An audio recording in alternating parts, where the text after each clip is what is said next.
Hello friends, welcome to my channel. இன்றைக்கி நம்ம என்ன பார்க்க போகிறோன்னா, இட்லி பாத்திரத்தை வச்சு எப்படி ஈஸியாக கேக் செய்யலாம் பார்க்கலாம். அதுக்கு தேவையான பொருட்கள் எந்த கப்பால் எடுக்கிறீங்களோ அந்த கப்பு நீங்கள் அரை கப்பு சர்க்கரை எடுத்துக்கலாம், ஒரு கப்பு கோதுமை மாவு எடுத்துக்கலாம். இப்போ போய் இதை அரைச்சிட்டு வந்துடலாம். இப்போ ஒரு கப்பு கோதுமை மாவு போட்டுக்கலாம்.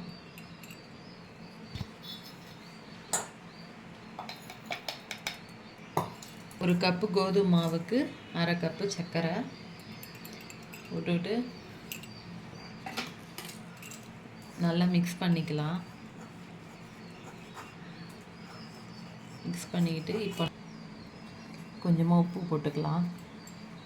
போட்டுக்கிட்டு நீங்கள் எதால் மாவு எடுக்கிறீங்க அதால் 1/4 கப்பு ரீஃபண்ட் ஆயில் எடுத்துக்கலாம். நெய் வேணாலும் நீங்கள் சேர்த்துக்கலாம், உங்களுக்கு எது விருப்பமோ அது சேர்த்துக்கலாம். இது பார்த்திங்கன்னா நம்ம தயிர் இல்லாமல் நம்ம இது செய்யலாம். தயிர் இருந்தால் தான் செய்யணும்னு இல்லை, இப்படியே கூட செய்யலாம், நல்லா சூப்பராக இருக்கும். தேவைக்கேற்ப பால் சேர்த்துக்கலாம். உங்களுக்கு எவ்வளோ தேவைப்படுமோ இட்லி மாவு பதத்துக்கு நம்ம நல்லா மிக்ஸ் பண்ணிக்கிட்டு வரணும்.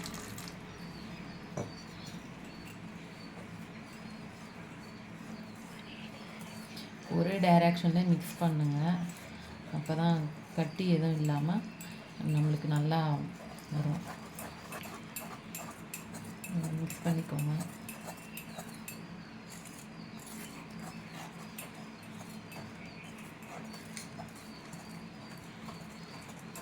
மிக்ஸ் பண்ணி வச்சு பாருங்கள், இப்படி வரணும். எல்லாம் கொஞ்சம் இன்னும் நல்லா மிக்ஸ் பண்ணணும்.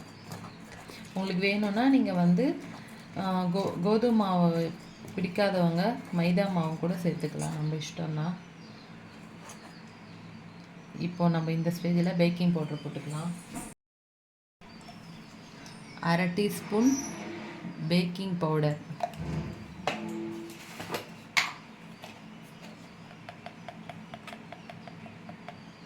அப்புறம் பேக்கிங் சோடா போட்டு நல்லா மிக்ஸ் பண்ணிக்கலாம். ஒரே டைரக்ஷனில் மிக்ஸ் பண்ணுங்கள், அப்போ தான் உங்களுக்கு ஹார்ட் ஆகாமல் இருக்கும், இல்லைன்னா ஹார்ட் ஆகிடும். இன்னும் கொஞ்சம் நம்ம தண்ணி ஊற்றிக்கலாம், பால் ஊற்றிக்கலாம்.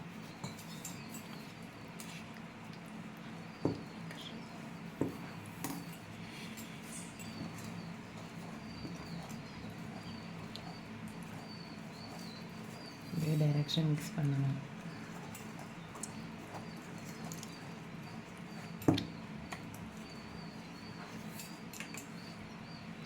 பாருங்கள், இதுதான் சரியான கன்சிஸ்டன்சி.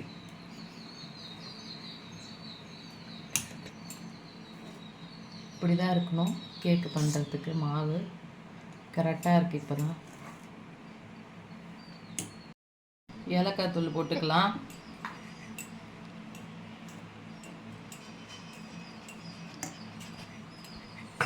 நல்லா மிக்ஸ் பண்ணிக்கலாம். ஏலக்காய் தூள் போட்டாச்சு.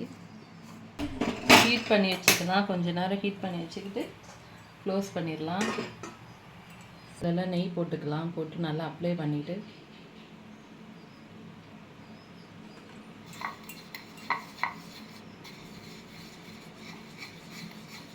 எல்லா இடமும் அப்ளை பண்ணுங்கள், எல்லா இடமும் படுற மாதிரி.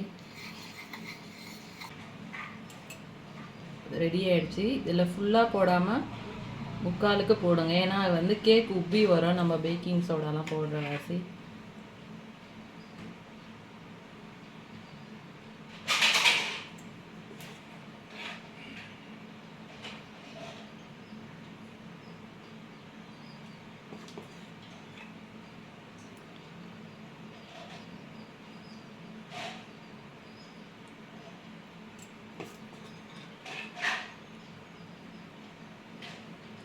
எல்லா இடம் போட்டாச்சு. இப்போது கொஞ்சம் இருக்கு மாவு.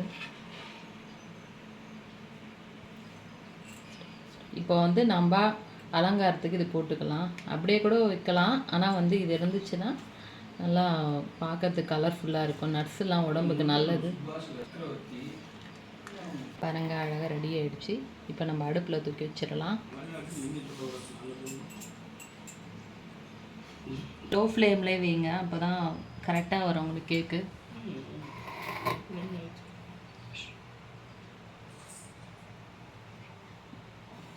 வச்சாச்சு. க்ளோஸ் பண்ணிடலாம்.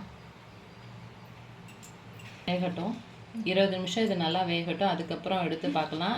இடையில நீங்கள் எதை எடுத்து பார்க்கக்கூடாது. பாருங்கள் வெந்துருச்சான்னு பார்க்கலாம். பாருங்கள் சூப்பராக வெந்திருக்கு. நல்லா உப்பி வந்திருக்கு பாருங்கள். இப்போ டேஸ்ட் பண்ணி பார்க்கலாம். பாருங்கள் ஒட்டாமல் வந்திருக்கு. நல்லா வெந்திருக்கு சூப்பராக. இப்போ நம்ம இதை எடுத்துடலாம். ஸ்டவ் ஆஃப் பண்ணிவிட்டு எடுத்துடலாம். நம்ம எடுத்துடலாம்.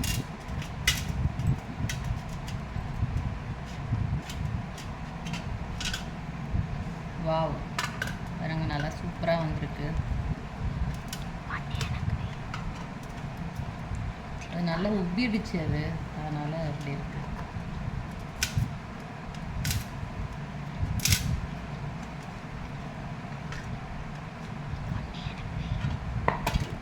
சூப்பராக வந்திருக்கு பாருங்கள். இப்போ நான் எடுத்து காமிக்கிறேன். பாருங்கள் நல்லா சாஃப்டாக வந்திருக்கு. சட்டுன்னு எனக்கு அப்படியே ஒரு 20 நிமிஷம் ஆச்சு இது பண்ணுறதுக்கு. சட்டுன்னு ஈவினிங் ஸ்நாக் ரெசிபி பசங்களுக்கு நல்லா ஹெல்த்தியாக கொடுக்கலாம். ஓகே எல்லாத்தையும் எடுத்தாச்சு. பாருங்கள் பாத்திரத்தில் எதுவுமே ஒட்டாமல் வந்திருக்கு. இதெல்லாம் நம்ம தேய்ச்சிட்டோன்னா போயிடும். அதெல்லாம் எல்லாத்தையும் எடுத்தாச்சு. நல்லா பின்னாடி நல்லா சிகப்பாக முன்னாடி நல்லா வெந்திருக்கு. நல்லா சூப்பராக ஹெல்த்தியாக இந்த மாதிரி பசங்களுக்கு பண்ணி கொடுக்கலாம் பாருங்கள். ஓகே ஃப்ரெண்ட்ஸ், இந்த மாதிரி வீடியோ வேணும்னா லைக் பண்ணுங்கள், ஷேர் பண்ணுங்கள், கமெண்ட் பண்ணுங்கள், மறக்காமல் சப்ஸ்கிரைப் பண்ணிவிடுங்க. தேங்க்யூ ஃபார் வாட்சிங்.